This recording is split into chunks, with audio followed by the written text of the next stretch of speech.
To lead, people have to be following. If no one's following, you can't lead. And what we know is that people lead those who have a relationship with them. People follow people that they have respect for, that they like, that they feel value them, that listen to them. Only 31% of the global workforce today is engaged in their work. So 70% of the global workforce is actively disengaged. And the cost of that is $8.8 trillion. Wow. So it costs the UAE for an hour, which is probably how long we'll be together today. Yeah. It costs them over $10 million an hour in perceived or predicted losses due to disengagement. So as humans, we literally survive longer when we feel valued and seen and heard. And actually the data shows that if you left the studio today and nobody looked at you, nobody saw you, spoke to you, acknowledged you, that within 90 seconds, your neurological system would shift. Humans are flawed. Yeah. We're tired, we get sick, we get stressed, we have burnout, we're busy, Yeah. okay?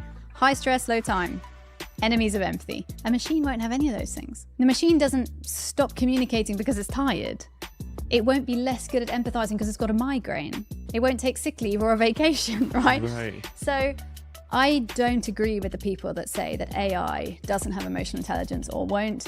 I think it probably has more than us, more consistently, and we should use it because the world needs more empathy now than ever. Hi, Mimi. Hello. Welcome back to Below the Fold. Thank you for having me. Thank you very much. For those that are just listening in, I just recorded a really interesting episode with Mimi on empathy in marketing. So this is the second part Yep. of this episode on empathy. For those that are just listening in that haven't listened to the first part, Mimi, do you mind reintroducing yourself real quick? So my name is Mimi Nicklin, and I specialize in the role of empathy in our world. So the role of human connection and belonging and understanding. And today we're going to talk about how that has a role in the creative industries and in leadership. Fantastic. I'm very excited about this one. Me too. Let's start with the first part, the Yep. first segment, which is around motivation and morale or listening-led leadership, right? Listening-led leadership, yes. Why is motivation the foundation of creative excellence, and how does listening-led leadership improve motivation, loyalty, and creative potential? Look, I come from the creative industries, right? I've been in this industry my whole career. Fundamentally, any level of leadership. And you know, Ibrahim, leadership has many definitions, right? If you Googled it, you'd probably find, I don't know, a million, right, versions. But for me, it's very simple. To lead, people have to follow. That's the definition is in the word, right? To lead, people have to be following. If no one's following, you can't lead. And what we know is that people lead those who have a relationship with them. People follow people that they have respect for, that they like, that they feel value them, that listen to them. So my work is around really why empathy creates engagement in our workplaces. And what we know is that when organizations have higher levels of empathy, we see 23% higher levels of profit. We see 48% higher levels of engagement. We see 17% higher efficiencies. So people do better when you listen to them. So that's why I really focus on this idea of listening-led leadership, because as far as I'm concerned, you cannot lead if you don't listen. Right. How do you know how to lead anyone if you don't know how they want to be led, right? Right. How do you motivate anyone? How do you drive morale in your creative team, your agency, your marketing department? We are fundamentally creative beings. This is marketing. It's about storytelling, right? Whether it's in the product and the pricing, or it's all the way through to the engagement and the experience. This is a story. We're creating narratives. And to create those narratives, you have to know how to bring your team with you. We touched in the first episode around safety and psychological safety. We know that creative teams are more effective when they feel safe in their environments. Right. We know that motivation goes up, morale goes up, people stay in their jobs longer. So in the end, if you really want loyalty in that team, if you want that engagement, you have to be able to listen to people, because people follow the people who listen. Right. And it's about, I guess, creating that emotional connection, right? Absolutely. Do you need to be emotionally available to create that emotional connection? Well, What's the play here? Yeah, I mean, look, I think it's a complicated answer, really, because empathy itself is not about emotion. Empathy is the skill set of being able to take the perspective of someone else. So it's a data set, actually. It's human data. And you'll see it in use, for example, by the FBI, in the US Army, in the most tough, hard-edged environments in our world, hostage negotiation, that type of thing, which is fundamentally built on the skill of empathy. Right. And empathy is a skill set. It's It's a built skill into your set, brain, right? Yeah. right?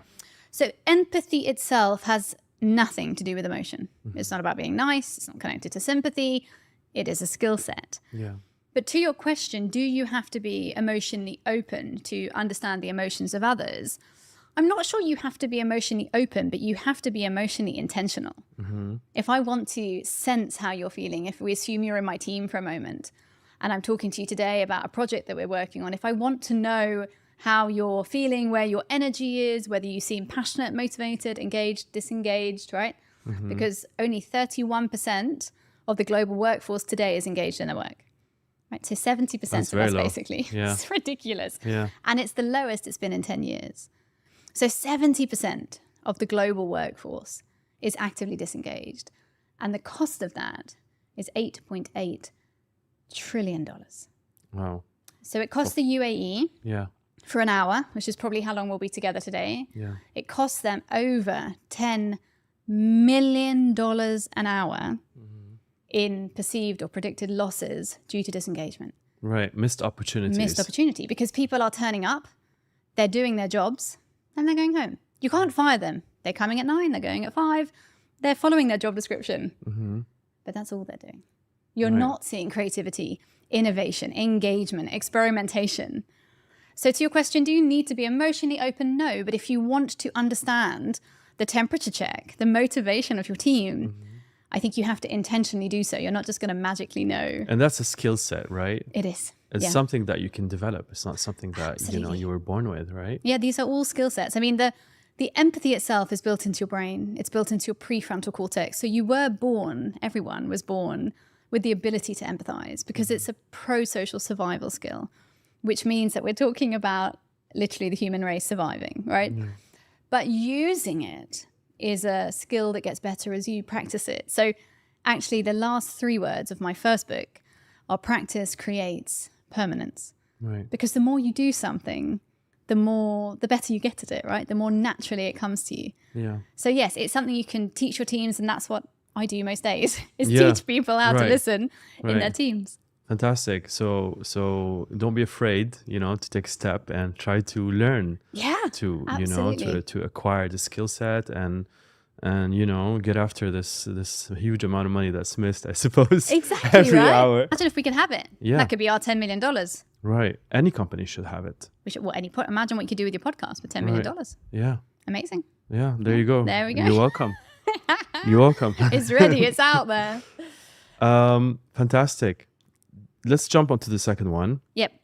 So higher sustained performance, which I think is somehow in line with what we've just covered. Yep. Why our empathetic organizations are 20% more profitable. You just said that. I guess it does allow the workforce or teams to be more productive, to Absolutely. find new opportunities, to explore new territories, right?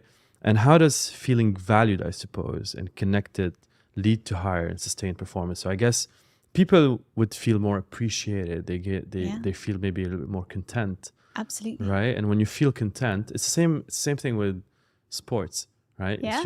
If you train, at the end of the day, you feel content, and when you feel content, again, you do produce more. You right? you can grow, right? Yeah. I mean, everybody needs to be seen and heard. It is an innate need of the human being. So if 2 babies are born equally sick, the one who receives empathy will outlive the other one. Yeah. So as humans, we literally survive longer when we feel valued and seen and heard. And actually the data shows that if you left the studio today and nobody looked at you, nobody saw you, spoke to you, acknowledged you, that within 90 seconds, your neurological system would shift. You would start to think, did I do something wrong? Is there something wrong with me? Does nobody like me? And in that happening, you would see adrenaline and cortisol, hormones basically, enter your system. Your entire body will change. Right. So in the workplace, yes, if you want people to feel at their best, to be valued, to turn up, to add value, they need to know that they're seen and heard, because that is an innate need for human beings. And so many teams today get it wrong. Right. You know, how much burnout we're seeing, or people talking about toxicity, or people, particularly young people in our industry, just resigning with nowhere to go. Right. I can't tell you how many young women actually will say, oh, Mimi, I resigned from my agency or my position. And I say, okay, great, where are you going? And they say, oh, I don't know. I just didn't want to work there anymore. Yeah. You know, no plan. Yeah. They're just off into the sunset, you know? Yeah. So we're losing our talent. And there's a massive opportunity to turn that around. Yeah. And so, I mean, some people do want to take a break, I suppose, a long break with no strings attached. But it goes to show how rough and rigid the environment is, you know, for them, to drive them to think this way, or to pursue, you know, I guess, a long break. Especially if it's early in their career. Yeah. And of course, there's life choices, right? They might just want to take time off, and that's perfect. But if you're feeling that after a year or 2 or 3 years of your career, you need it, you know, physically, emotionally, that you quite literally can't sustain that pressure, that lack of belonging, that loneliness. And 52% of us are lonely. Yeah. And you know, Ibrahim, that today, 330 million people don't have a single friend. People just lonely, alone, isolated. And of course, that impacts negatively in all areas of their life, including their work. Of course. Well, these are definitely, I guess, the companies for which these people work for have definitely failed. But do we have an example of companies that maybe have thrived due to empathetic leadership? Can you think of any company or team? Yeah, I mean, there's many. You know, for as many companies that aren't getting it right, there are many that are, and of course, that's why I get to do the work I do. You know, now this conversation around empathetic leadership, around psychological safety in the workplace is everywhere. Can you think of a company? Sorry, I would probably say Microsoft. Yeah, it has a culture, right? Yes, Microsoft does it brilliantly. Their CEO is Satya Nadella, constantly rated as one of the best CEOs in the world. Yeah. He wrote a book, actually, Ibrahim. It's a really good book. It's called Hit Refresh, about Microsoft and the way he's run it. And he talks about empathy 52 times in the book. They're one of the only brands out there that has a constant score of 98 or 99% on Glassdoor.com, which is the American employee satisfaction website, right? Yeah. Not just in their people leadership and their motivation and their programs, but in their innovation, in their approach to creativity, in their approach to business practice. Yeah. So yeah, I often talk about them. They're a brilliant business for really proving the value of empathy at work. Right. Can you think of maybe a couple of practical strategies, I guess, that leaders could use to create a culture of empathy or value and connection? Yeah. Look, the core to all empathy, as we touched on just now, is listening, the ability to listen. And to listen, you have to appreciate that this is an active skill set, right? Not a passive one. You can hear. We're hearing stuff all the time. If I smash the glass, the cup, you'll hear it, right? Doesn't mean you're necessarily listening. So the first step really for all really connected leadership, this listening-led leadership, is to master listening. And I'll give you 3 easy tips, right, for your audience, for people to take away. The first would be around eye contact and just body language, right? Being open, looking people in the eye. We're terrible at it. Technology doesn't help, right? Yeah. Open shoulders, slightly leaning in to conversations. Yeah. Nodding. Gosh, really, I need to fix my posture. There we go, fix your posture. Get it open, right? Yeah. Nodding, smiling. You were doing it brilliantly, but smiling is a hugely undervalued tool in creating connection. People think that they shouldn't smile at work. I don't know why. Yeah. So the first one is around eye contact and body language. The second, I would say, is around using questions really effectively. You can't understand people if you don't ask. How will you know? How will you know why your client has changed the budget or changed the brief or chosen another partner if you don't ask, right? So the ability to ask people, how did you get to that? Help me understand that more. Can you tell me more about that, right? Open-ended questions, curiosity that allows you to really show that you're listening and that you're interested, and of course, so that you can empathize more. Right. Do you think with all that you said, Yes. automation Oh, I is knew it was going killing to come up. empathy. Yeah, because you're saying stop and take a step back and ask, right? And automation is doing the exact opposite. Well, look, I think there's two parts to it. One is automation, and the other is probably AI, which is part of automation. Yeah. The automation itself, the actual processes, the automation of the processes, no, because I think when you talk about automation, you are normally talking about a process, and the process itself doesn't need empathy, right? The people running the process need empathy. Whether a machine is making that process more efficient or not, it doesn't actually change the role of the humans around that process, whether the process was a paper one or a digital one. When it comes to AI, my opinion is very much that AI can and will and should scale empathy. People say the difference between AI and humans is that we can empathize and they can't. It's not true. No. Machines can empathize, and arguably they will do it better than we will, more consistently and more often. So when people say to me, but Mimi, will I lose my job to AI? I always say to them, no, you will lose your job to the person using AI. Yeah. Right?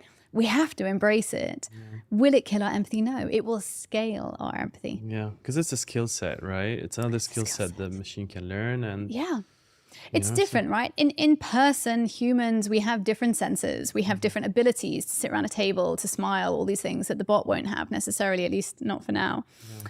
But as we know, as I talk about all the time, we have an empathy deficit, right? We have lost nearly 50% of our empathy over 3 decades because humans are flawed. Yeah. We're tired. We get sick. We get stressed. We have burnout. We're busy. Yeah. Okay. High stress, low time. Enemies of empathy. Right. A machine won't have any of those things. Yeah.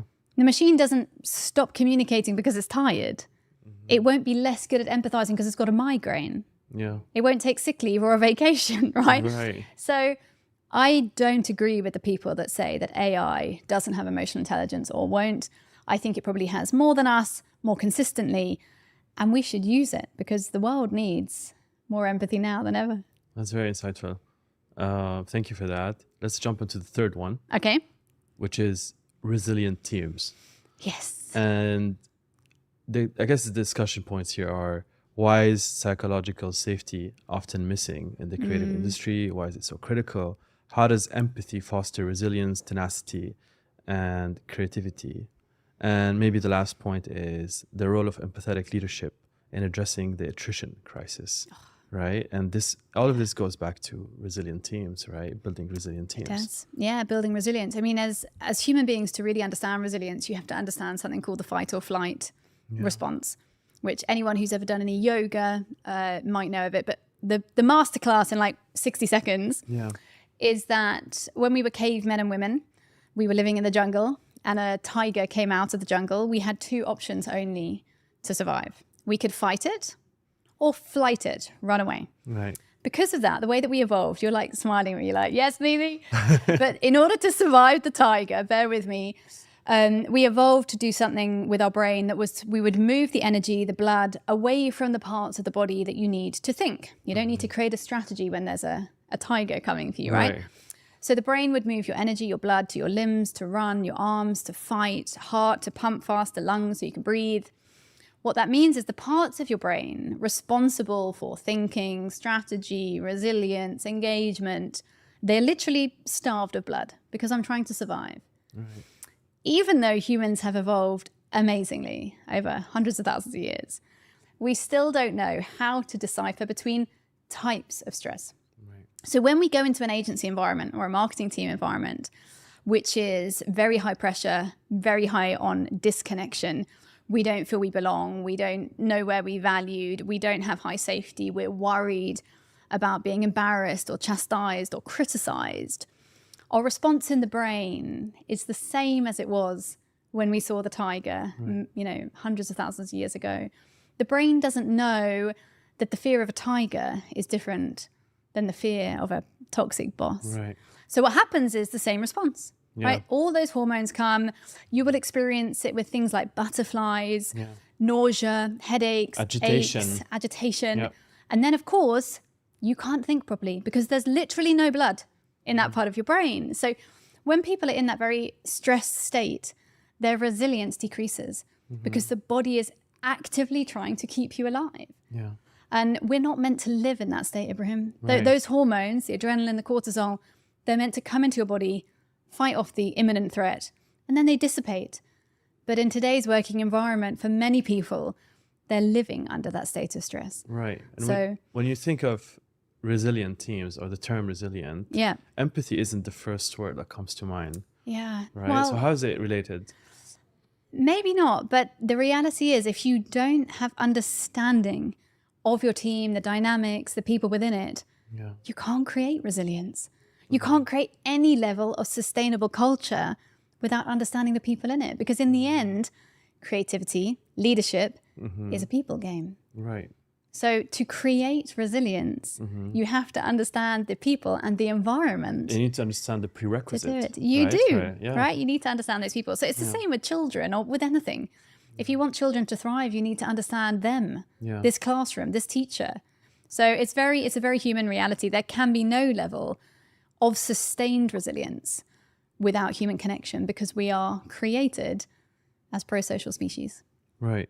And would there be anything else besides empathy, right, to create resilient teams? Or is empathy the one and only factor? No, I think there's many factors. I mean, I Right. think resilience is connected to joy, right? The happier you are in the role, the more resilient you are. I think resilience is connected to health, right? It's connected to how much you sleep, how strong your body is, your levels of immunity. Right. I think there's many things that makes up Yeah. resilience. Fundamentally, I see, and I'm definitely not a doctor, but in my experience and the work that I do, the happier the organization is, the more the resilient the people are. Right. And I see that with myself. You know, people ask me all the time, you ask me today, how do you do this, right? How do you just go from this to this to this and you still loving it and you're still smiling and Mimi, where does this energy come from, right? Which is fundamentally resilience. Yeah. It comes from passion. Right. I could do this I do this, right? All day, Yeah. all night, get on the plane, do it again, get on another plane, do it again, Yeah. because I love it. Right. So I think that, yes, beyond all of the things we've spoken about, finding joy, finding your purpose, and then living within it, that flow state of purpose, it's probably the biggest driver of, I don't know, consistent resilience for us as leaders and as people. Amazing. And that, Mimi, brings us to the end of Oh, no, part we're 2. done. Yeah. Thank you. We're done. But We're done. but you know, I'll be excited to have you back again on the show. So I look forward to that. Yeah, well, thank you. Thank you for having me. Yeah, you're welcome. Thank you.